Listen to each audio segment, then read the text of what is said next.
বাল্য বিবাহক লৈ মুখ্যমন্ত্ৰী ডাঙৰ ঘোষণা পুনৰ আৰম্ভ হ'ব বাল্য বিবাহ অভিযান নৱেম্বৰ ডিচেম্বৰ মাহৰ পৰা পুনৰ আৰম্ভ হ'ব এই অভিযান ফেচবুক লাইভ যোগে ঘোষণা মুখ্যমন্ত্ৰী ডক্টৰ হিমন্ত বিশ্ব শৰ্মাৰ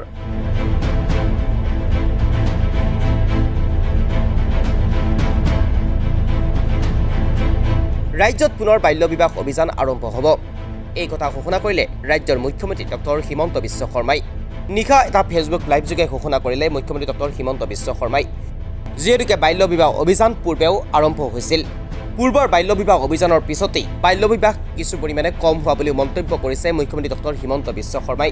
যাৰ বাবে পুনৰবাৰ আকৌ বাল্য বিবাহৰ বিৰুদ্ধে অভিযান আৰম্ভ কৰাৰ কথা স্পষ্ট কৰিছে মুখ্যমন্ত্ৰী ডক্টৰ হিমন্ত বিশ্ব শৰ্মাই আৰু যাৰ বাবে ইতিমধ্যে অহা নৱেম্বৰ ডিচেম্বৰ মাহৰ পৰা বাল্য বিবাহৰ বিৰুদ্ধে পুনৰ অভিযান আৰম্ভ হ'ব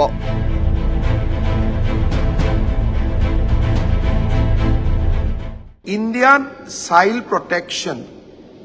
এই সংস্থাটোৱে অসমৰ 1032খন গাঁৱত চাইল্ড মেৰেজৰ ওপৰত এটা সমীক্ষা কৰিছিল যে শিশু কম বয়সতে ছোৱালীৰ বিয়া হোৱা সংখ্যা কমিছে নে কমা নাই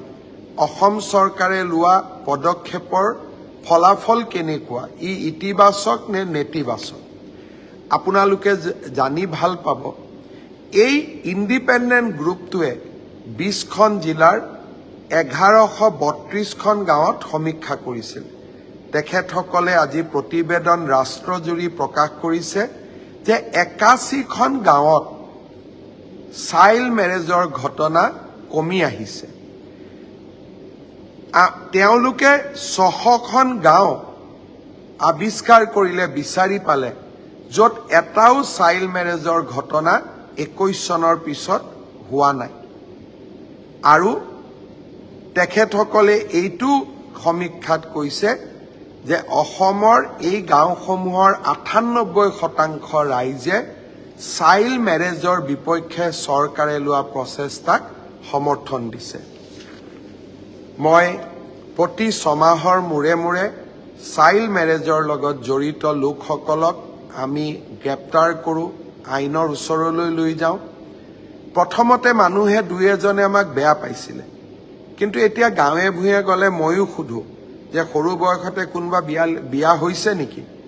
সকলোৱে কয় নাই নাই আমাৰ গাঁৱত হোৱা নাই আমি নকৰোঁ আমি কৰিব নিদিওঁ আমি আইন ভাঙিব নিদিওঁ আনকি সংখ্যালঘু গাঁওসমূহতো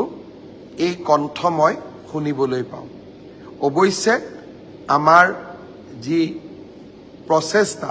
সেই প্ৰচেষ্টা অব্যাহত থাকিব আমাৰ টাফ একশ্যন কঠোৰ পদক্ষেপ চলি থাকিব নৱেম্বৰ ডিচেম্বৰ মাহত আমি আৰু এবাৰ এনেকুৱা শিশুক কম বয়সতে বিয়া দিয়া ব্যক্তিসকলৰ বিৰুদ্ধে বা বিয়া কৰোৱা ব্যক্তিসকলৰ বিৰুদ্ধে আমি আকৌ এবাৰ ব্যৱস্থা হাতত ল'ম মই ডিজিপি মহোদয়ক ইতিমধ্যে নিৰ্দেশ দিছোঁ যে প্ৰাথমিক সমীক্ষা আপুনি আৰম্ভ কৰক নৱেম্বৰ ডিচেম্বৰ মাহত আমি আৰু এবাৰ ব্যৱস্থা হাতত ল'ব লাগিব